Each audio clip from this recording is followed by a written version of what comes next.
नमस्कार व्यूअर्स, मैं हूं अमीश देवगन और आप देख रहे हैं देश का सबसे लोकप्रिय डिबेट शो आर पार।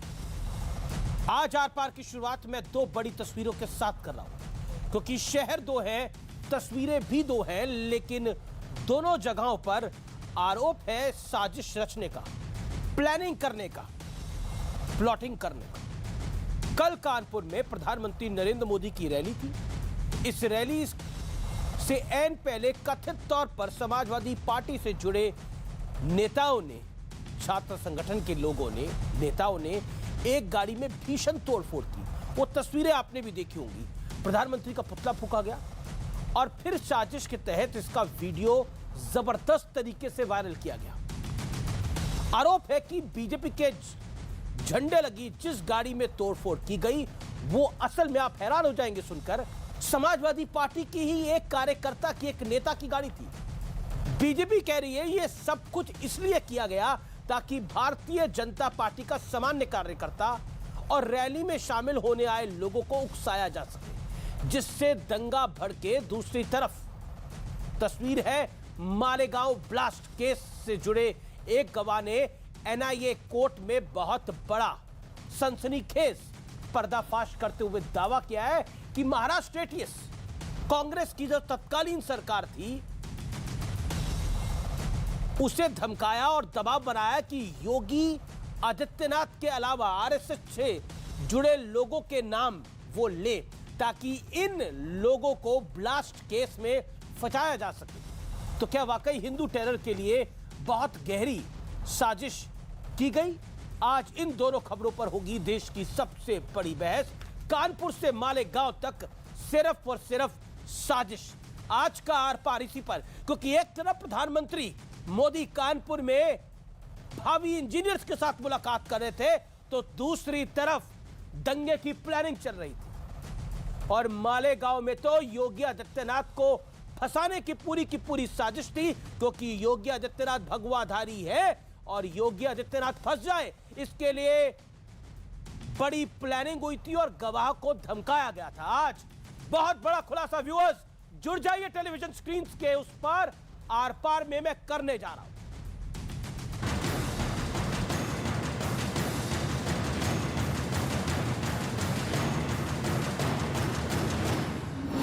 प्रधानमंत्री मोदी की रैली के ठीक पहले कानपुर के नौबस्ता में कार में जमकर तोड़फोड़, पुतला दहन किया गया। तोड़फोड़ और आगजनी का वीडियो रैली से ठीक पहले वायरल भी कर दिया गया। लेकिन अब आरोप लग रहा है कि सपा नेता ने खुद अपनी ही गाड़ी पर पीएम मोदी का पोस्टर लगाकर जमकर तोड़फोड़ की, और ये सब बीजेपी कार्यकर्ताओं और रैली में शामिल होने आए लोगों को उकसाने की साजिश थी। वो मुस्लिम बाहुल्य क्षेत्र है, वहां इस प्रकार से गुंडाई करके आप दंगा भड़काने की कोशिश करते हैं। स्वाभाविक रूप से आप चाहते थे वहां हिंदू मुस्लिम दंगे हो। दूसरी तरफ 2008 के मालेगांव ब्लास्ट केस में भी बहुत बड़ी खबर सामने आई है। इस केस से जुड़े एक गवाह ने एनआईए कोर्ट में पर्दाफाश करते हुए दावा किया कि महाराष्ट्र एटीएस ने उसे धमकाया और दबाव बनाया कि योगी आदित्यनाथ के अलावा आरएसएस के इंद्रेश कुमार, स्वामी असीमानंद, देवधर और काका जी का नाम ले, ताकि इन लोगों को ब्लास्ट केस में फंसाया जा सके। उस समय कैसे भारतीय जनता पार्टी के कार्यकर्ताओं को, नेताओं को, राष्ट्रीय स्वयंसेवक संघ के नेताओं को, हिंदू नेताओं को कैसे लोग झूठे मुकदमों में फंसाने का कार्य कर रहे थे, और कांग्रेस के लोगों को इसके लिए माफी मांगनी चाहिए देश की जनता से। सरदार मनमोहन सिंह और सोनिया के नेतृत्व में कांग्रेस लेड जो यूपीए गवर्नमेंट बनी थी, उसने एक साजिश रची। उत्तर प्रदेश का चुनाव का एक माहौल शुरू हो चुका है। योगी आदित्यनाथ जी को क्लीन चिट दिलाने की कहीं ना कहीं एक कोशिश है। हर दिन केवल एक ही बात दोहराते थे कि जब तक आप 5 आरएसएस के लोगों के नाम नहीं गिनाओगे, तब तक हम आपको नहीं छोड़ेंगे। वो नाम है योगी आदित्यनाथ जी, स्वामी असीमानंद, इंद्रेश कुमार, देवधर जी और काका जी। तो आज देश के इन दोनों सबसे बड़े मुद्दों पर होगी सबसे बड़ी बहस।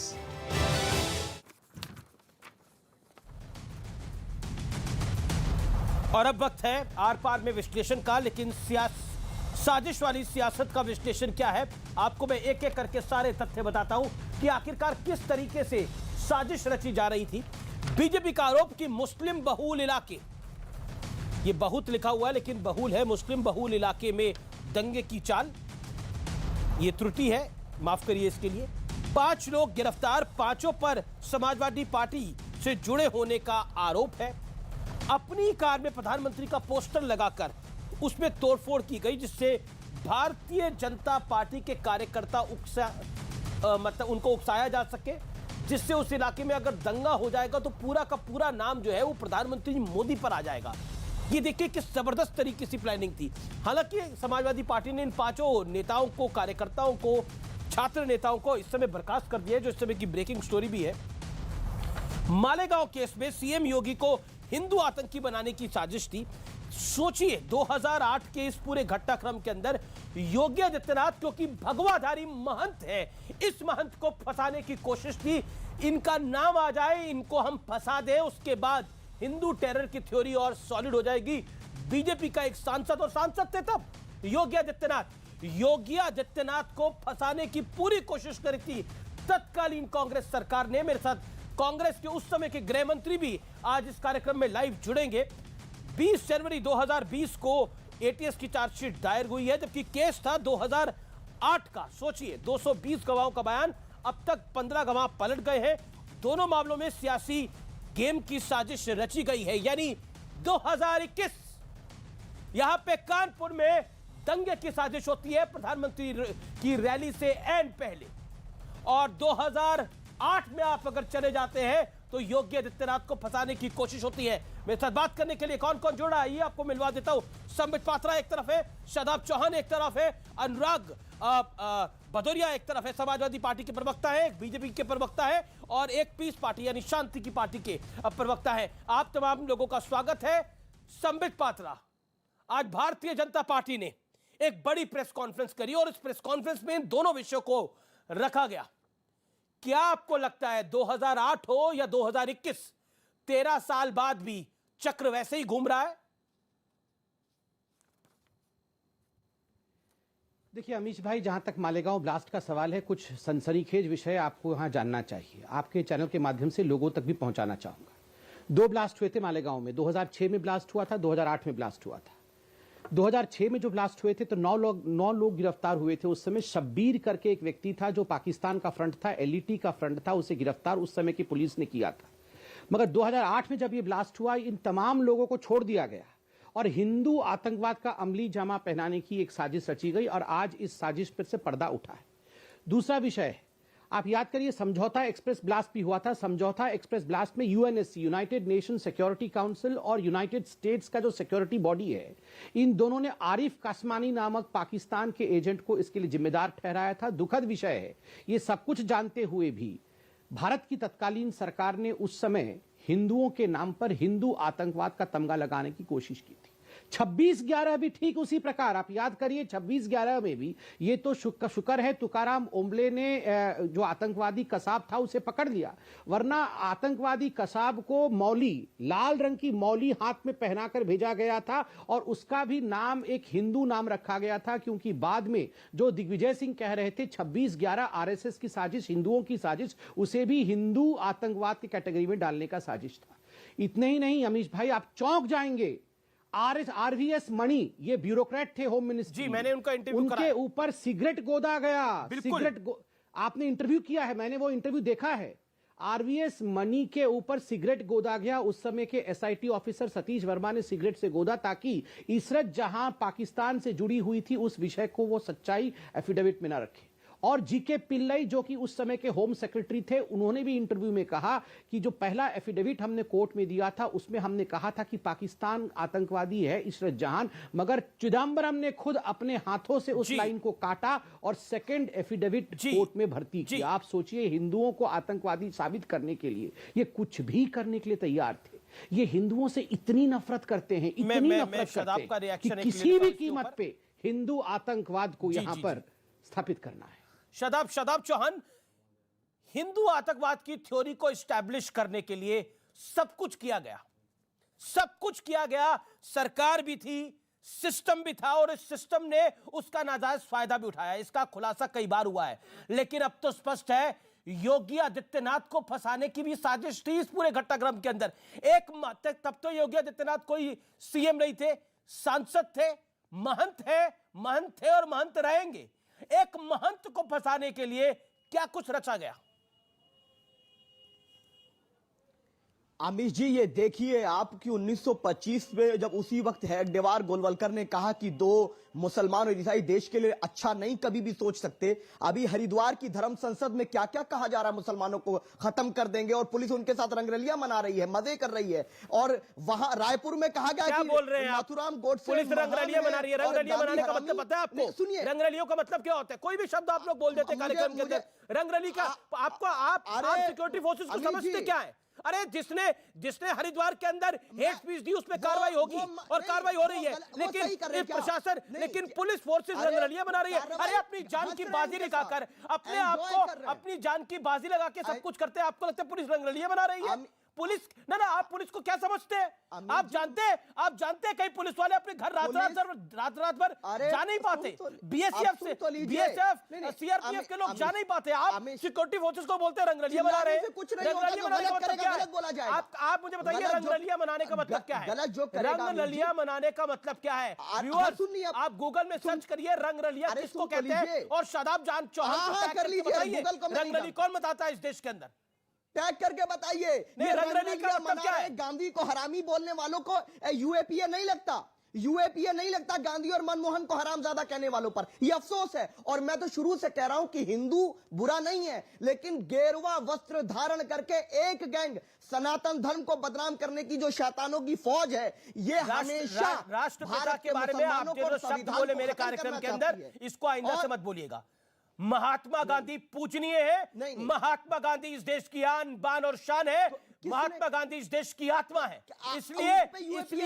इसलिए महात्मा गांधी के बारे में आपने जो शब्दों का इस्तेमाल करा, आज के बाद मेरे कार्यक्रम में मत करिएगा। मेरा आपसे निवेदन है। किसने इस्तेमाल और मेरी वार्निंग भी है आपको। नहीं अमीश जी, बस अमीश जी, मैं तो रेस्पेक्ट करता हूं, मैंने कहा, लेकिन इन शब्दों को इस्तेमाल करने वालों के खिलाफ यूएपीए क्यों नहीं लगा? यूएपीए क्यों नहीं लगा? जो कार्यक्रम होने थे वो हो गए। यूएपीए क्यों नहीं लगा? उस पे जो कार्रवाई होनी है वो चल रही है सिस्टम के अंदर। लेकिन एक सेकंड मुझे बताइए, एक महंत को झूठों फंसाने की कोशिश थी, झुट्टो फंसाने की कोशिश थी, क्योंकि वो भगवा डालता था। अमीश जी, मुझे क्योंकि वो भगवा डालता है इसलिए फंसा दो हिंदू आतंकवाद के नाम पर।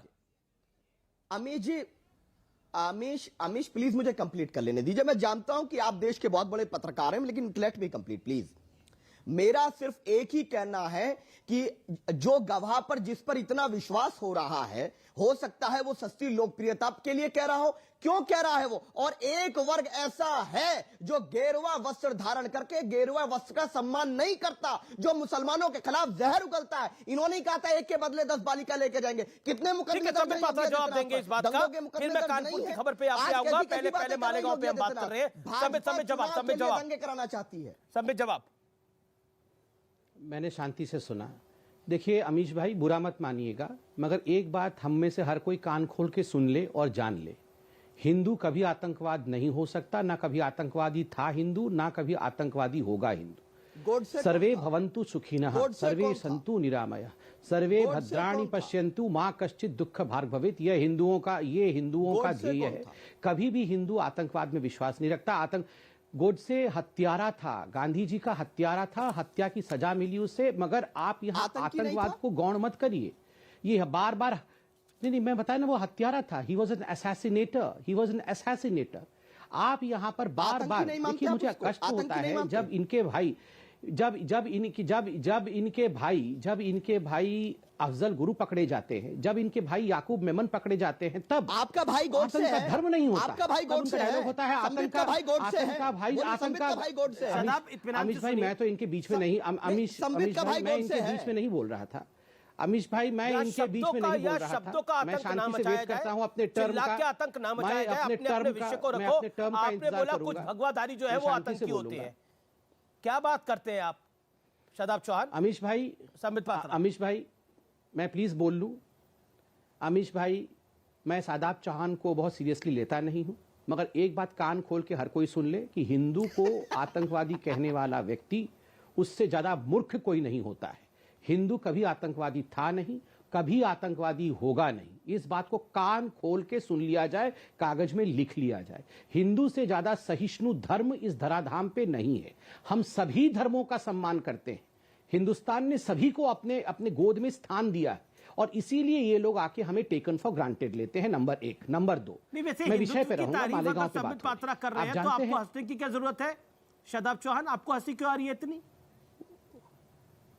नहीं, उनको हंसने दीजिए अमीश भाई, उनको हंसने दीजिए। ये वो लोग हैं, ये वो लोग हैं जिन्होंने, जो खाते तो इस देश का है मगर गाते पाकिस्तान का है। हम हिंदुत्व के विरोधी हैं और इंशाल्लाह योगी को हराने तक हमारी लड़ाई जारी रहेगी। इंशाल्लाह हराएंगे। ठीक है, ठीक है। हाँ, अल्लाह अल्लाह करके ही आप योगी को हरा देंगे। आप बिल्कुल, इंशाल्लाह इंशाल्लाह करके ही आप योगी को हरा देंगे। इंशाल्लाह हिंदुत्व भी हारेगा, योगी भी हारेगा। इंशाल्लाह हिंदुत्व भी हारेगा, योगी हारेगा और सभी धर्मों का सम्मान। और बोलिए, अरे नहीं, इनको भड़ा, एक समित रुक जाइए और बोलिए। हिंदुत्व भी हारेगा, योगी भी हारेगा। एक सेकंड, समित रुकिए। और क्या बोलना चाहते, बोलिए। आपको खुला मंच देता हूं, बोलिए। 30 सेकंड। हम बोल रहे हैं यही लोकतंत्र की खूबसूरती है कि नफरत की विचारधारा, सभी धर्मों का सम्मान हो और इंशाल्लाह हम जब तक आपको लग रहा है कि कहीं तकरीर कर रहे हैं ये आप, इंशाल्लाह योगी भी हारेगा, हिंदुत्व भी हारेगा। मतलब आप कह रहे हैं कि अगर योगी हारा तो हिंदुत्व हार गया, अगर योगी हारा तो पीस पार्टी कह रही है हिंदू हार जाएगा। ये आप लोग कह रहे हैं। हिंदू नहीं, हिंदू हमारे। एक सेकंड, आपने जो बोला उसी पर मैं आ रहा हूं। शादाब चौहान, बातों बातों में बड़ी बात बोल गए आप। बातों बातों में बड़ी बात बोल गए आज आप। आपने बोला अगर योगी हारा तो हिंदुत्व हारा, योगी हारा तो हिंदू हारा। बातों बातों में बड़ी बात बोल दी। व्यूअर्स, यही बोला ना अभी इन्होंने। ओके, संबित पात्रा, ये देखिए इस कदर तक हेट्रेड टुवर्ड्स योगी आदित्यनाथ है कि हिंदू हारेगा, हिंदुत्व हार जाएगा अगर योगी हार जाएगा तो। देखिए अमीश भाई, मुझे थोड़ा वक्त दीजिए। ये बहुत गंभीर मसला है और इन्होंने अभी क्या कहा? इन्होंने कहा अल्लाह के नाम पे हम भगवाधारी योगी को हराएंगे, हिंदुत्व को हराएंगे। गलती सादाब की नहीं है, गलती सादाब की नहीं है। मैं तो क्यों, सादाब का तो वो उद्देश्य है, वो तो चाहते ही है निजाम मुस्तफा स्थापित हो। हर बार कहते हैं कि हम हिंदुस्तान पे निजाम मुस्तफा का राज चाहते हैं। गलती किसकी है? मैं मालेगांव ब्लास्ट से जोड़ के आपको बताता हूं। गलती उन हिंदुओं की है जो अपीजमेंट की राजनीति करने के लिए चिदम्बरम जैसे, सोनिया जैसे, राहुल जैसे हिंदुओं ने अपने ही धर्म को, अपने देश को बेचा है। कर्नल पुरोहित 9 साल जेल में रहे, आप जानते हैं। कर्नल हैं वो आर्मी के। 59 आर्मी के लोगों ने आकर विटनेस दिया कि ये इंटेलिजेंस ऑफिसर थे। उनके घर में एटीएस ने प्लांट किया आरडीएक्स। कुछ नेताओं के कहने पर हिंदू आतंकवाद के नैरेटिव को स्थापित करने के लिए एक कर्नल के घर पे आरडीएक्स प्लांट किया गया। और आज ये एनआईए की रिपोर्ट है और ये एनआईए की रिपोर्ट कोर्ट में सबमिट हुई है और उसी के कारण से आज कर्नल पुरोहित बाहर हैं जेल से। मगर 9 वर्ष बर्बाद हुए उनके जेल में। एक आर्मी का ऑफिसर जो इंटेलिजेंस का काम करता था, उसका 9 वर्ष इन लोगों ने बर्बाद किया, जो हिंदू थे और जो अपने हिंदू धर्म को अपमानित और बदनाम करने के लिए शादाब चौहान जवाब, गा रहे थे। शादाब चौहान जवाब 30 सेकंड के अंदर, 30 से 40 सेकंड। हाँ, संबित जी, मुझे बताइए कि आपको एक कर्नल पुरोहित की जिंदगी की फिक्र है? आपको मालेगांव वालों की फिक्र हो गई जो लोग बम ब्लास्ट किए हैदराबाद के मक्का मस्जिद बम ब्लास्ट में? उसके बाद कोर्ट ने कहा कि ये लोग नहीं थे। उसके 15 साल के बाद आमिर को कहा कि ये बच्चा नहीं था आतंकवाद में। 15 साल मुसलमानों की जिंदगी बर्बाद हो जाती और आप टीवी में उसको फ्रेम करके दिखाया जाता है। और आज आप एटीएस पे सवाल खड़ा कर रहे हैं। लेकिन अगर आज कोई कह दे कि ये गलत पकड़ा तो आप कहते हैं एजेंसी पे सवाल उठाने वाले देशद्रोही। आप भी संबित पात्रा एटीएस पे सवाल कर रहे हैं तो आप भी क्या देशद्रोही होंगे? दूसरी बात, अगर योगी हारेंगे तो हिंदू जीतेगा, हिंदुस्तान जीतेगा, ऐसा मेरा विश्वास है। अब तो आप एडिट करके बोल रहे हैं। पहले आप मन की बात बोल गए। आप पहले तो मन की बात शादाब चौहान बोल गए आप। अब आप एडिट कर, तब आपने हिंदुस्तान का नाम कहां लिया था? कहा हिंदुस्तान का नाम लिया था? आपने हिंदू का नाम लिया था पहले। जो कहा उस पे मन की बात तो पहले बोल चुके हैं आप। ना, एक सेकंड, जवाब हिंदुत्व से हल्ला तो मचा के बहस करनी नहीं है। कानपुर पे भी हमें चर्चा करनी है। मेरे साथ फॉर्मर होम मिनिस्टर भी जुड़ने वाले हैं, संबित पात्रा। मैं कुछ गंभीर विषयों पे विषय रखूंगा। देखिए, जो एटीएस और एनआईए है, ये मालेगांव ब्लास्ट, दूसरा ब्लास्ट जो मालेगांव में हुआ वो 2008 में हुआ। 2008 से एटीएस देख रही थी, 2011 में एनआईए ने इसे टेक ओवर किया। ना तो 2008 में हमारी सरकार थी और ना ही 2011 में जब एनआईए ने इस केस को टेक ओवर किया तब हमारी सरकार थी। एनआईए ने एटीएस में खामी ढूंढकर एनआईए ने कहा कि एटीएस के चार्जशीट में कमी है, कहीं ना कहीं ये मैनिपुलेटेड है। तो हमारी सरकार तो थी नहीं, जी जी जी जी, हम उंगली नहीं उठा रहे हैं। जी, आपने आरडीएस तक प्लांट कर दिया। 26/11 हिंदुओं की साजिश, 26/11 आरएसएस की साजिश। जी, पॉइंट है आपकी बात के अंदर। मेरे साथ इस समय नसीम खान भी जुड़ गए हैं, जो कि फॉर्मर होम मिनिस्टर है रहे हैं महाराष्ट्र के और कांग्रेस पार्टी के वरिष्ठ नेता हैं। नसीम खान जी, आपका अभिनंदन है। मेरा सवाल बड़ा डायरेक्ट है। आपने एक बयान दिया और आपका बयान काफी बड़ी खबर बना और आपने बयान कैटेगोरिकली दिया कि अब यूपी का चुनाव आ रहा है तो योगी आदित्यनाथ को क्लीन चिट दिलवाने की कोशिश है। किस चीज से क्लीन चिट दिलवाने की कोशिश है? देखिए, मैं क्लीन चिट की बात नहीं कर रहा हूं। मैं ये कह रहा हूं कि उत्तर प्रदेश में 2017 का चुनाव हुआ था और 2022 में होने जा रहा है। जी, दोनों समय मालेगांव ब्लास्ट से योगी आदित्यनाथ जी को जोड़कर एक बड़ी बहस का मुद्दा खड़ा किया गया था। तो मेरा सवाल ये है कि इस तरह से जब चुनाव आता है तभी क्यों इस तरह की बहस होती है? 5 साल से योगी आदित्यनाथ जी मुख्यमंत्री हैं। अगर उनके ऊपर गलत तरह से कोई आरोप या कोई अधिकारी या कोई एजेंसी उनको फंसाने की कोशिश या साजिश रच रही थी तो उसके ऊपर क्यों नहीं कार्रवाई करने की उन्होंने काम करवाया? क्यों नहीं बात की उन्होंने? अब मामला सामने आया ना, अब गवाह ने बोला ना, नसीम खान जी, अब गवाह ने बोला ना कि योगी आदित्यनाथ को भी फंसाने की कोशिश थी, असीमानंद को भी फंसाने की कोशिश थी। इसके अलावा आरएसएस के और नेताओं को भी फंसाने की पूरी कोशिश थी। उन्होंने नाम भी दिया है, इंद्रेश जी का उसमें नाम दिया है। लेकिन आपने जो बयान दिया, जो आपका बयान हम चला भी रहे हैं अपनी स्क्रीन के बीच में जब आप चल रहे हैं, आप कह रहे हैं कि उत्तर प्रदेश में चुनाव का माहौल शुरू हो गया है, योगी आदित्यनाथ जी को क्लीन चिट दिलाने की कोशिश की जा रही है। किस चीज से क्लीन चिट? मैं ये जाना हूं। बीजेपी ने आज प्रेस कॉन्फ्रेंस करी है मालेगांव पर। बीजेपी के वरिष्ठ नेता प्रवक्ता संबित पात्रा ने प्रेस कॉन्फ्रेंस करी है आज इस पूरे विषय के ऊपर बीजेपी ने, और वो कह रही है कि ये एक प्लानिंग थी कांग्रेस की सरकार की। और आप तो गृह मंत्री भी रहे महाराष्ट्र के अंदर।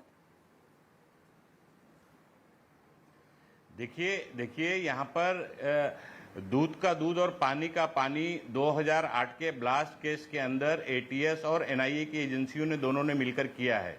पिछले 8 साल से मोदी जी की सरकार है देश में। एनआईए इस केस को देख रही है।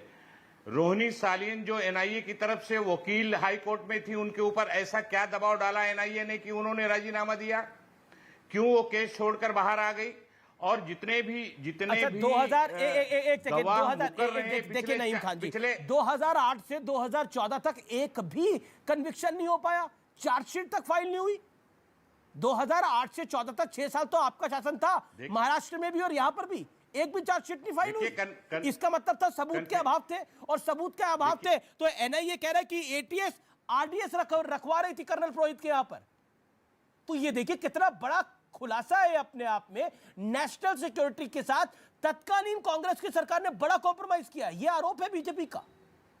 और योगी आदित्यनाथ क्योंकि एक महंत है, भगवाधारी है, उनको फंसाने की कोशिश हुई जिससे हिंदू आतंकवाद एस्टैब्लिश हो। सुशील कुमार शिंदे और चिदंबरम जिसकी बात कर रहे हैं, इसी तरह का प्रोपेगेंडा तंत्र का उपयोग करके और झूठ बोलकर लोगों को भ्रमित करने का काम हमेशा करते रहती है। मेरा एक सवाल है आपसे, आप खबर चला रहे हैं, आप इस पर बहस करवा रहे हैं, मुझे एक बात का जवाब दे दीजिए। आखिर ऐसी क्या बात है कि पिछले 6 महीने से ही सारे गवाह हॉस्टाइल हो रहे हैं? नहीं, पर इसके पहले गवाह हॉस्टाइल क्यों नहीं हुए? और जो गवाह हॉस्टाइल हो रहे हैं वो पूना के ही क्यों हैं? जो कर्नल पुरोहित के गांव के अगल बगल में रहने वाले लोग हैं वही हॉस्टाइल क्यों हो रहे हैं? टोटल गवाह 495 के आसपास हैं, आपको पता होना चाहिए। 220 से ज्यादा गवाहों ने। बताइए, आप तो गृह मंत्री रहे, आप तो महाराष्ट्र के गृह मंत्री रहे नसीम खान। और नसीम खान, आप तो, मैं क्योंकि जब प्रिया दत्त को कवर करने के लिए महाराष्ट्र आता था, मुंबई आता था, तो आप उनकी कैंपेन को भी लीड करते थे उस समय। कलीना भी मैं आपके साथ घुमा हूं। मैं आपसे एक सवाल पूछता हूं, 6 साल कम होते हैं, 6 साल नसीम भाई कम होते हैं कन्विक्शन कराने के लिए? आप मुझे बताइए, 6 साल कम होते हैं चार्जशीट आने के लिए, क्यों नहीं आई चार्जशीट? ये सवाल देश पूछेगा आपसे। और क्यों नहीं पूछेगा? देखिए, कन्विक्शन करना अदालत का काम है। ये अदालतों के काम में हम लोग हस्तक्षेप नहीं तो किया करते। चार्जशीट तो एटीएस के हाथ में थी, और चार्जशीट सवाल ये है कि एजेंसी कम से कम चार्जशीट तो फाइल होती है। 8 साल से एनआईए क्या कर रही है? हमारा सवाल ये तो है, NIA हमारा ने तो तो करा, सीधे सीधे NIA ने आरोप तो है करा। कि मालेगांव ब्लास्ट केस के जो मुख्य आरोपी हैं, उनको बचाने की कोशिश और साजिश मोदी जी की सरकार एनआईए के माध्यम से कर रही है। ठीक ये है, हमारा सीधे आरोप है। ठीक है। नसीम खान, एक सेकंड आप रुकिए। संबित पात्रा है मेरे साथ। संबित पात्रा, जवाब दीजिए इस बात का। संबित पात्रा, जो नसीम खान कह रहे हैं, क्योंकि आपने प्रेस कॉन्फ्रेंस करी आज इस विषय के ऊपर, इसलिए जरूरी है आपका जवाब। डॉक्टर पात्रा। अमीश भाई, कुछ विषय में सिलसिलेवार तरीके से रखता हूं और खान साहब उसका जवाब दें। मैंने कहा एटीएस और एनआईए दोनों का इन्वेस्टिगेशन मालेगांव केस में कांग्रेस के समय ही हुआ था। 2008 में मालेगांव का दूसरा ब्लास्ट एटीएस देख रही थी। 2011 में यह पूरा का पूरा मामला एनआईए के पास गया, तो दोनों की सरकार कांग्रेस की ही सरकार थी। एनआईए आते ही एनआईए ने एक पेपर जारी किया, contradictions of ATS chargesheet and ATS investigation. उसमें बहुत क्लियरली एनआईए ने कहा कि ये जो विटनेसेस इत्यादि को एटीएस ने पूछताछ की है वो कोट अनकोट कोएर्सिव है, मार पिटाई करके विटनेसेस से कुछ बात उगवाई गई है, उगलवाई गई है। ये एनआईए ने 2011 के इन्वेस्टिगेशन में कहा है। उस समय सेंटर में कांग्रेस की सरकार थी, नंबर 1। नंबर 2 और सबसे महत्वपूर्ण, चलिए आपको इंडिया पे भरोसा नहीं है, आपको लगता है इंडियन इन्वेस्टिगेटिव सिस्टम सही नहीं है। आप देखिए जिस प्रकार से समझौता ब्लास्ट में मक्का मस्जिद ब्लास्ट, दोनों में UN, United nation security council और यूएस की सिक्योरिटी डिपार्टमेंट ने क्या कहा है वो कागज में लेके आया हूं। दोनों में उनकी डिपार्टमेंट कहती है आरिफ कासमानी, जो कि पाकिस्तान का फ्रंट है, आरिफ कासमानी इज रिस्पॉन्सिबल। और आज भी आप अगर यूएनएससी के साइट पे जाएंगे तो वो पेपर आज यूएनएससी के साइट पे मौजूद है, जिसमें आरिफ कासमानी को दोषी ठहराया गया है समझौता एक्सप्रेस ब्लास्ट के लिए। और दूसरा 2007 मक्का मस्जिद ब्लास्ट में, मक्का मस्जिद ब्लास्ट में 2007 में यूएसए ने और यूएन ने हुजी, हरकत उल जिहाद इस्लामी और एलईटी लश्कर तोयबा, इन दोनों को जिम्मेदार ठहराया है। क्या कारण था कि भगवा आतंकवाद के नैरेटिव को फ्लोट करने के लिए आपने इतने बड़े बड़े सोर्सेस को नकार दिया और आपने उन लोगों को पकड़ा जो बाद में कन्विक्ट हो गए, आप चार्जशीट तक दे नहीं पाए। देखिए, संबित पात्रा जी बड़ी गलत बात कर रहे हैं कि ये खुद लोगों के मुंह में जबान डालना चाहते हैं भगवा आतंकवाद का नाम देके। कांग्रेस पार्टी या कांग्रेस के नेताओं ने कभी इस तरह का नाम किसी भी चीज को नहीं दिया। ये तो भारतीय जनता पार्टी का कल्चर रहा है कि कभी इस्लामिक आतंकवाद कहा जाए, कभी भगवा आतंकवाद हो रहा है, ये कांग्रेस के लोग प्रचार कर रहे हैं, इस तरह से कहा जाए। नसीम खान ने पाकिस्तान जिंदाबाद का नारा लगा दिया, इस तरह का वीडियो भगवा आतंकवाद, दिग्विजय ने भी कहा। यही आप ही ने। संबित पात्रा जी, आप लोग कोई भी बात कहें, पहले कहने के पहले उसको देखें, उसको सोचें। आपने भी एनआईए की बात की कि 2011 में एनआईए ने कहा कि गवाहों के गवाही में बहुत कॉन्ट्राडिक्टेड है, बहुत उसके अंदर गलतियां हैं, खामियां हैं। ऐसा किसने कहा है? कब कहा है एनआईए ने? एनआईए ने कभी ऐसा नहीं कहा है। एनआईए ने सही तरह से सारे केसेस को रखा है। एनआईए ने कभी नहीं कहा था कि गवाहों की गवाही गलत है और इसके अंदर कॉन्ट्राडिक्टेड है। ये बात नहीं कही है। ये सब आप लोग गलत तरीके से लोगों को गुमराह करने का काम मत कीजिए। पिछले 6-7 साल से एनआईए का गलत तरह से इस्तेमाल करके मोदी जी की सरकार मालेगांव ब्लास्ट केस का गलत इस्तेमाल कर रही है बीजेपी की सरकार। ये बड़ा आरोप है कांग्रेस का और फॉर्मर गृह मंत्री महाराष्ट्र का। संबित पात्रा, जवाब इस बात का। मैं जवाब देता हूं। Misusing it. देखिए, कौन सच बोल रहा है, कौन झूठ बोल रहा है, कौन सच बोल रहा है, कौन झूठ बोल रहा है, ये तो यही दूध का दूध और पानी का पानी हो जाएगा। अभी कांग्रेस के प्रवक्ता, कांग्रेस के पूर्व मंत्री ने कहा कि कांग्रेस पार्टी के किसी भी नेता ने हिंदू आतंकवाद, सैफरन टेरर शब्द का इस्तेमाल ही नहीं किया। सुशील कुमार सिंधे तत्कालीन प्रधानमंत्री मनमोहन जी, सोनिया जी और राहुल जी के सामने खड़े होकर वो गृह मंत्री थे। जयपुर के अधिवेशन में कहा, जयपुर के अधिवेशन में हिंदू आतंकवाद कहा और उन्होंने कहा कि भारतीय जनता पार्टी और आरएसएस आतंक के कैंप्स चलाती है। ये जो कश्मीर में आतंकवाद चल रहा है उसका कैंप भारतीय जनता पार्टी चलाती है। बाद में माफी मांगना पड़ा क्योंकि पाकिस्तान ने शिंदे के स्टेटमेंट को यूएन में भी दिया और कहा कि हिंदुस्तान के गृह मंत्री कहते हैं कि ये जो आतंकी कैंप चलता है ये संघ और बीजेपी चलाती है, पाकिस्तान नहीं चलाती है। ये यूएन तक में पाकिस्तान ने जाके कहा, नंबर 1। नंबर 2, एनआईए और एटीएस, आपको मैं कह रहा हूं, आप लिख लीजिए, अभी आप गूगल कर लीजिएगा, flip flops of NIA ATS showdown. ये आप पूरी की पूरी story Hindustan times, times of India सब में छपा हुआ है। ये फ्लिप फ्लॉप आप पढ़ लीजिए। एनआईए ने एटीएस के लिए क्या क्या कहा है आप पूरा उसमें देख लीजिएगा। मैं तो इतना बड़ा आर्टिकल है, इतनी बड़ी बड़ी सच्चाइयां हैं कि मैं अभी कहूंगा तो पूरा शो खत्म हो जाएगा। आप प्लीज गूगल करके देखिए। एक पॉइंट तो नसीम खान आपको भी जानकारी होगी, जयपुर अधिवेशन में सुशील कुमार शिंदे ने बोला था और विकीलीक्स के अंदर क्लियर चिदंबरम ने कहा है, विकीलीक्स पर है, राहुल गांधी ने चिदंबरम ने कहा है, यूएस एनवॉय को बोला, वो भी हमारे सामने है। एक सेकंड, चिदंबरम ने बोला, तत्कालीन गृह मंत्री ने, चिदंबरम ने कहा, शशि थरूर ने कहा, दिग्विजय सिंह ने कहा। जी नसीम खान बोलिए आप। समित शांत, इस तरह से ये आवाज आ रही है? जी सर बोलिए, मेक योर पॉइंट। नसीम भाई बोलिए। मैं बोलूं? जी नसीम जी बोलिए। देखिए मेरा पॉइंटेड सवाल है, हम मालेगांव पे बहस कर रहे हैं। मालेगांव ब्लास्ट केस में सीधे सीधे जितने भी आरोपी हैं उनको बचाने की पूरी तरह से साजिश हो रही है। पूरा देश देख रहा है, जुडिशरी देख रही है, देश देख रहा है, लोग देख रहे हैं किस तरह से एनआईए की एडवोकेट के ऊपर दबाव डाला गया। रोनी सालियन को इस्तीफा देना पड़ा, वो खुद इस्तीफा देके केस से अपने आप को उन्होंने अलग कर लिया। अब उत्तर प्रदेश के चुनाव को सामने रखकर योगी जी का विषय लाकर उस पे बहस करवाना, उस पे डिबेट करवाना, ये कहां का न्याय है मुझे बताइए। ठीक है, एक मतलब तो आप आप कह रहे हैं कि मुलजिमों को बीजेपी बचा चुनाव रहे के लिए हैं, प्लानिंग कर रही है। अभी तो कानपुर में दंगे की प्लानिंग हो गई तो वो बीजेपी करा रही थी, उसमें सपा के कार्यकर्ता निकले, सपा ने उनको सस्पेंड भी कर दिया। समित पात्रा इसका जवाब दे दीजिए पहले, जो नसीम खान बोल रहे हैं। इंद्रेश कुमार कौन सा चुनाव लड़ रहे हैं उत्तर प्रदेश के अंदर? काका जी कौन सा चुनाव लड़ रहे हैं उत्तर प्रदेश के अंदर? कोई ये चुनाव नहीं लड़ रहे नसीम जी। समित पात्रा जवाब। काका जी इंद्रेश कुमार जी भारतीय जनता पार्टी का प्रचार कर रहे हैं, आपके इंफॉर्मेशन के लिए। वो आरएसएस के चुनाव तो नहीं लड़ रहे ना। मैं जवाब। कर्नल पुरोहित कौन सा चुनाव लड़ रहे हैं? अरे सुनिए ना, नहीं आरएसएस तो पूरा भारतीय जनता पार्टी की विंग है ना।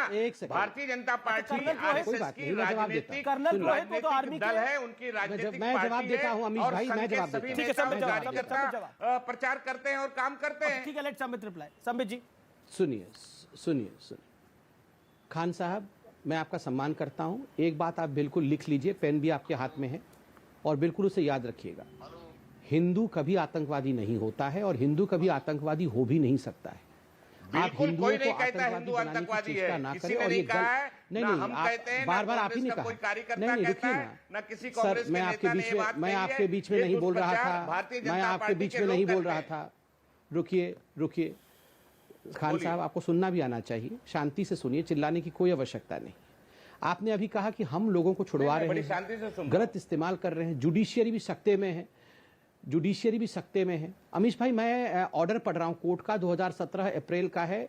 Justice Ranjit More, division bench, Bombay high court.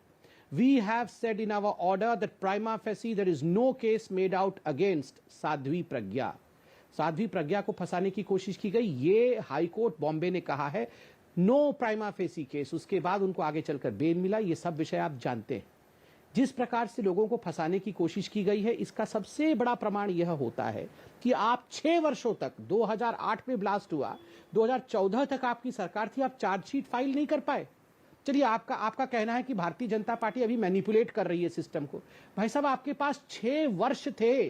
6 वर्ष में आप अगर सच्चाई को रख देते, सारे तथ्यों को कोर्ट के सामने रख देते, तो मजाल थी किसी की, कोई किसी को बचा जाता। आपका ही एजेंट, एटीएस भी आपकी थी, एनआईए भी आपका था, क्योंकि आपके हिसाब से ये सब एजेंसी तो सरकार के कहने पे काम करते हैं। आपने चार्जशीट क्यों नहीं दखल किया 6 वर्षों के अंदर? क्योंकि आपके पास हकीकत नहीं था, आपके पास सत्य का सहारा नहीं था, इसलिए एनआईए और एटीएस लड़ती रही आपस में। ठीक है, मैं अब नसीम जी, मुझे पता है आपको जाना है। बहुत बहुत शुक्रिया आपका हमारे साथ जुड़ने के लिए इस चर्चा में। आप जा सकते हैं। आपका बहुत बहुत शुक्रिया, आज आपने अपनी बात को रखा। मैं अब रुक करता हूं बड़ी खबर का। बड़ी खबर यह है कि अखिलेश यादव की पार्टी ने, समाजवादी पार्टी ने सस्पेंड कर दिया है, निकाल दिया उनको, जो कल हुड़दंग मचा रहे थे। अनुराग जी, यानी गलती हुई थी और प्लानिंग थी जो बीजेपी ने आज प्रेस कॉन्फ्रेंस करी। संबित पात्रा ने एक बड़ी प्रेस कॉन्फ्रेंस करी। अच्छा होता संबित पात्रा जी एक प्रेस कॉन्फ्रेंस उनके लिए भी कर देते जिनको गांधी जी को गाली दी गई थी, राष्ट्रपिता के लिए गलत बोला गया था। तब संबित पात्रा उस दिन डिबेट पे नहीं आए। आप लोग फोन मिलाते होगे, बंद करके सो गए थे रजाई ओढ़ के, नहीं आए डिबेट पे। कोई बीजेपी कार्यकर्ता नहीं आया महात्मा गांधी के सम्मान के लिए। और अफसोस और तकलीफ बहुत हुई मुझे कि महात्मा गांधी के सम्मान के लिए कोई बीजेपी का प्रवक्ता किसी चैनल पे नहीं। ये महात्मा गांधी का है, इसलिए कहते हैं भारतीय जनता पार्टी के चेहरे कितने हैं ये उत्तर देश की जनता पहचान गई है कि इनके बहुत चेहरे हैं। पर ये चेहरा की गाड़ी समय में समय पे मोदी सामने का लाते चेहरा हैं। लगाकर क्यों घूम रहे थे आप? जहां तक लखनऊ, हाँ वही मैं बोल रहा हूं, जहां तक समाजवादी का बात है, समाजवादी लोग संविधान और कानून को मानने वाले लोग हैं। और मैंने सुबह ही बोल दिया था, अगर मेरी बात आपने देखी होगी, संविधान और कानून मानने वाले लोग हैं। जो कानून का पालन नहीं करेगा वो समाजवादी परिवार का हिस्सा नहीं हो सकता। वो किसी तरह समाजवादी में इधर उधर से घुस तो सकता है, लेकिन समाजवादी परिवार का हिस्सा नहीं हो सकता। करा क्यों? आपके समाजवादी परिवार का हिस्सा नहीं हो सकता किसी तरह। आपके नेता थे, ये करा क्यों? अरे मेरी अपनी गाड़ी पर मोदी का चेहरा क्यों लगाया गया? लिया आपने, मैं उसी का, अरे ठीक है आपने सवाल पूछ लिया, मैंने कहा तो कोई भी व्यक्ति जो कानून का सम्मान नहीं करेगा, अरे मैं बोल तो रहा हूं, कोई व्यक्ति जो कानून का सम्मान नहीं करेगा, देश का सम्मान नहीं करेगा, वो समाजवादी पार्टी का हिस्सा नहीं हो सकता, समाजवादी में नहीं रह सकता, चाहे किसी पद पे बैठा हो। लेकिन मैं भारतीय जनता पार्टी से पूछना चाहता हूं, क्या रोंदने वाले को ये गृह राज्य मंत्री बना देते हैं? ये कब हटाएंगे जरा ये बता दें।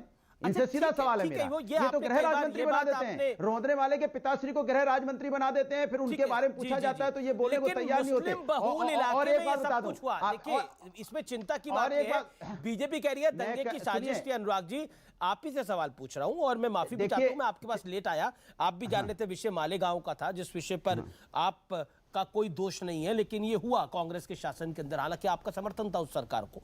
पॉइंट ये है इस समय, पॉइंट ये है कि आखिरकार मुस्लिम बहुल इलाके में ये प्लानिंग क्यों की गई? ये सवाल तो उठेगा। सिर्फ पल्ला इससे झाड़ देना, हमने उन 6 को निकाल दिया जो पकड़े गए, लेकिन इनके पीछे कौन था जो इनसे ये सब कुछ करवा रहा था?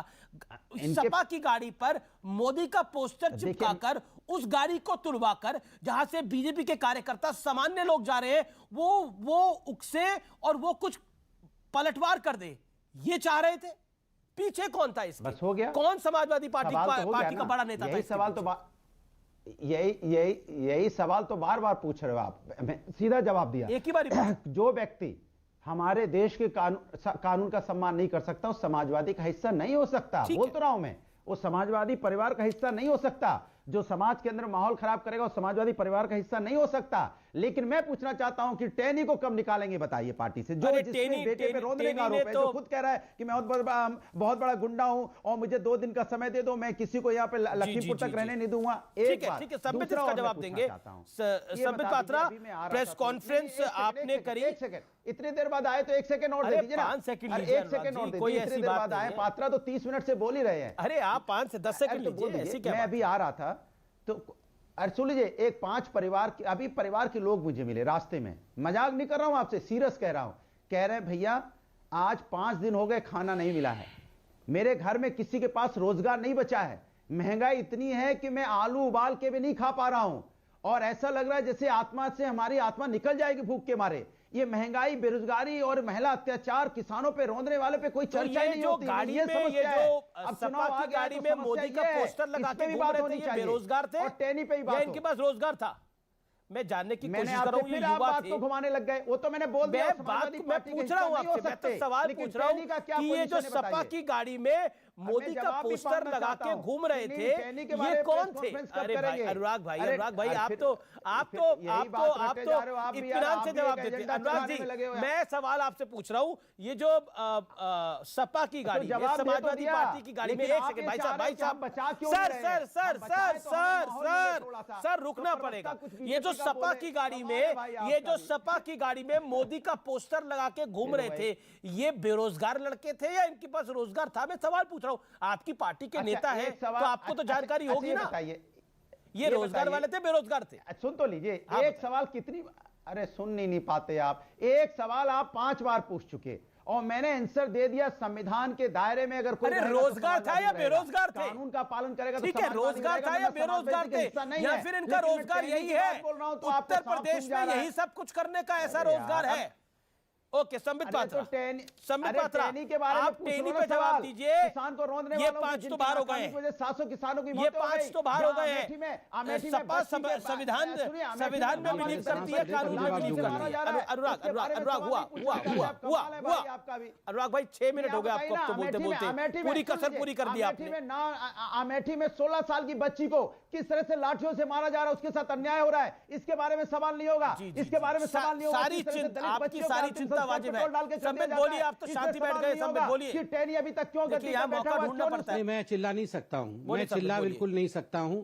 आप इन्हीं से बुलवाइए, मैं बिल्कुल चिल्ला नहीं सकता हूं। धन्यवाद। देखिए अमीश भाई, आप याद करिए अक्टूबर 2013 जब आदरणीय प्रधानमंत्री नहीं बने थे, पीएम कैंडिडेट बने थे, तो मोदी जी पटना गए थे रैली करने के लिए। उनके रैली में साजिशन किस प्रकार से ब्लास्ट कराए गए, 8 लोगों ने अपने जीवन को खो दिया था, 80 लोगों से अधिक लोग घायल हुए थे। तो साजिश कितनी डीप हो सकती है, साजिश किस प्रकार की हो सकती है, ये हमने 2013 से देखा हुआ है। आप सोचिए, प्रधानमंत्री कल कानपुर जाते हैं, मेट्रो का उद्घाटन करने जाते हैं, ठीक उसी समय कितना सोचा गया होगा। एक सपा की गाड़ी, मतलब जो गाड़ी है, ये सपा के अंकुर पटेल की गाड़ी है। उस गाड़ी में बीजेपी के पोस्टर्स लगाना, बीजेपी के झंडे लगा के लेके आना, फिर सपा के टोपी पहनकर जिसपे छात्र संघ लिखा हुआ है, छात्र सभा लिखा हुआ है, छात्र सभा के नेताओं द्वारा आक्रमण करना, आगजनी करने की कोशिश करना, वहां मोदी जी के पुतले को फूंकना, ये क्या भड़का रहे थे लोगों को? ये लोगों को भड़का कर दिखाना चाहते थे कि देखो अभी हम जो सपा के कार्यकर्ता हैं, हम जो गुंडे हैं, हम गुंडई करेंगे और बीजेपी के कार्यकर्ताओं को भड़काएंगे, और बीजेपी के कार्यकर्ता अगर उतर के आएंगे तो यहाँ मछरिया करके जगह है, हिंदू मुसलमान का दंगा यहाँ हम कराएंगे। ये बड़ा आरोप है संबित आपका। ठीक है, ठीक है। अनुराग जवाब, हिंदू मुसलमान का दंगा कराने की साजिश थी आपकी। जवाब दे दूं? एक सेकंड, वो शादाब चौहान भी बोल रहे हैं, लेकिन अनुराग भदौरिया का आवाज खोलिए, पहले वो बोलेंगे, अनुराग बोलेंगे। जवाब संबित की बात का। आप हिंदू मुसलमान दंगा कराना चाहते थे, बीजेपी का गंभीर आरोप है आवाज आपका। बंद कर देते हो अमीश जी।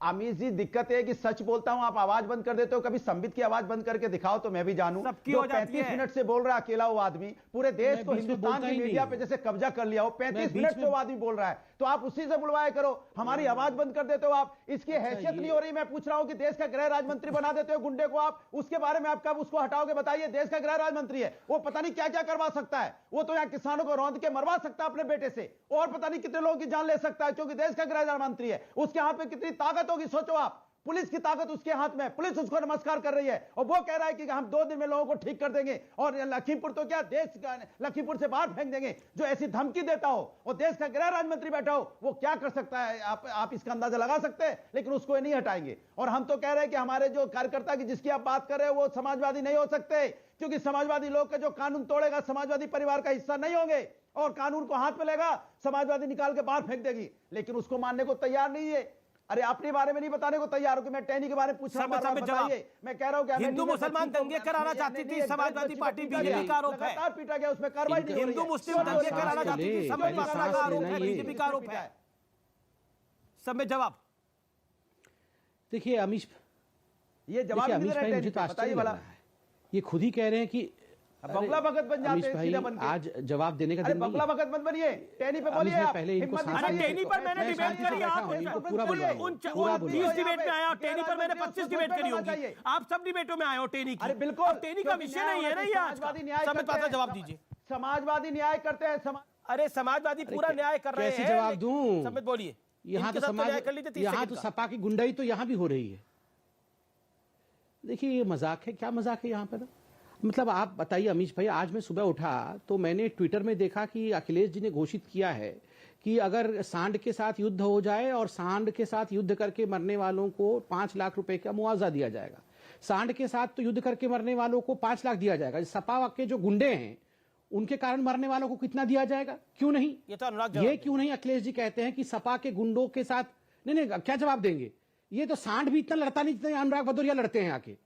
एक तो लाल टोपी खुद पहनते हैं और फिर सांड सांड करते रहते हैं दिन भर। सांड से मरने वालों को 5 लाख रुपए और समाजवादी पार्टी के गुंडे जो लोगों को मार रहे हैं उसको कोई मुआवजा मिलेगा कि नहीं मिलेगा? आपकी हिम्मत है तो बताइए। नहीं, आप रुकिए, आप रुकिए। रोने वाले किसान की जिनके परिवार में मौत हुई है उनको 1 करोड़ रुपया देंगे तो बताइए। बताइए, मतलब मैं 1 करोड़ रुपया देंगे? मैं आप कुछ सरकार पूछता आपकी हूँ, ये एक ही बच्चे चीज अनाथ बोलते हो गए रहते हैं। हमारी आपकी अरे सांड से मरने, देखिए सांड भी आ गया, अब लाल बीच में बोलिए, करेंगे हाँ या ना? ओफो, अब बोलोगे नहीं, बोलोगे नहीं, मतलब विधवा हमारी आपकी बहन विधवा होगी, बच्चे अनाथ हो गए आपके रोने की वजह से, वो थार से रोन दिया। सांड से कोई लड़ेगा क्यों? ये समस्या है। पर सांड से कोई लड़ेगा क्यों? लोगों के साथ नहीं खड़े हो आप। अरे सांड से कोई लड़ेगा क्यों? अनुराग उत्तेजित हो रहे हैं आप, मैं ये जान रहा हूं, क्या सांड से कोई लड़ेगा क्यों? बिल्कुल। सांड किसी को घायल कर दे वो अफसोसजनक है, सांड से कोई लड़ेगा क्यों? आप सांड से लड़ने जाएंगे क्या? अरे लड़ने, अमित जी रोज हम लड़ रहे हैं टीवी पे, अमित भाई रोज लड़ना पड़ता है टीवी पे, हम भी तो नहीं कर रहे हैं, हमको भी मुआवजा दीजिए आप। सुनिए, अरे सीरियस ही डिबेट है, अरे रोज लड़ना पड़ रहा है, मुझे 10 लाख रुपए चाहिए मुआवजा। जितना यहाँ चिल्लाना पड़, जितना चिल्लाना पड़ रहा है आपसे लड़ना कोई सांड से लड़ने की कम है क्या? लोग पटक नॉन स्टॉप चिल्लाते रहते हैं। मारता है, पता है आपको कितने लोगों की मौतें हो चुकी है सांड की वजह से? सांड ने कितने लोगों को पटक के समाजवादी पार्टी के गुंडे मार रहे हैं, उनका क्या होगा? ये पटक के समाजवादी पार्टी के गुंडे मार रहे हैं, उनको मुआवजा दे रहे हैं कि दे रहे हैं? आपकी कोई दिक्कत अरे पटक के समाजवादी पार्टी के जो गुंडे मार रहे हैं उनको मुआवजा मिलेगा या नहीं मिलेगा? आप सांड के साथ युद्ध वालों को तो मुआवजा बिल्कुल दीजिए, मगर समाजवादी पार्टी के गुंडों के कारण जो लोग मर रहे हैं उनका क्या होगा इसका बताइए। नहीं घूम रहे हैं और यह लोगों को कैसे मारते हैं आपको पता नहीं, सींग लगाते हैं और पटक देते हैं। तो एक बार कहीं चक्कर मत पड़ जाना, इसलिए उत्तर प्रदेश के चुनाव मत आना, यहाँ सांड बहुत घूमते रहते हैं, इसलिए आपको आगाह कर रहे हैं। और आपको तो मुझे पता नहीं था कि एंड में डिबेट सांड पे आ जाएगी। आपको लुटियन जोन में रहना है। अब देखिए, अब सोशल मीडिया पे तो बहुत कुछ चल रहा है, कोई सांड कह रहा है, कोई कह रहा है कि और भी बड़ी सारी बातें चल रही है, हालांकि सब बातें तो सोशल मीडिया की सच नहीं होती, लेकिन मुझे उम्मीद थी कि आज जो सार्थक चर्चा होगी, खासतौर पर ये जो कानपुर में मामला आया है, ये वाकई थोड़ा गंभीर मामला है। इसमें हालांकि समाजवादी पार्टी ने एक्शन भी लिया है, उनको बाहर भी किया है, लेकिन इनके पीछे कौन था वो साजिश सामने आनी चाहिए और मुझे लगता है पुलिस इस पर जरूर कार्रवाई करेगी या फिर पार्टी भी देखेगी कि इनके पीछे कौन था, इनका नेता कौन था जो इनसे ये सब कुछ करवा रहा था, किसके इशारे पे ये सब कुछ कर रहे थे। सामान्य बात नहीं है ये।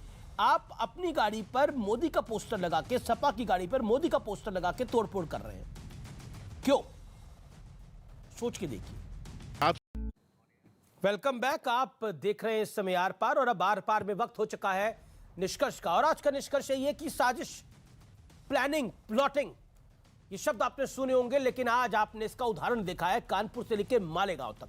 सोचिए, वोट की चोट के लिए, चुनाव के लिए क्या कुछ होता है, लेकिन जनता जनार्दन आप सबसे बड़े हैं, सबसे महान हैं, आप सब समझते हैं, सब जानते हैं और मौके पर अपना रिएक्शन देते हैं।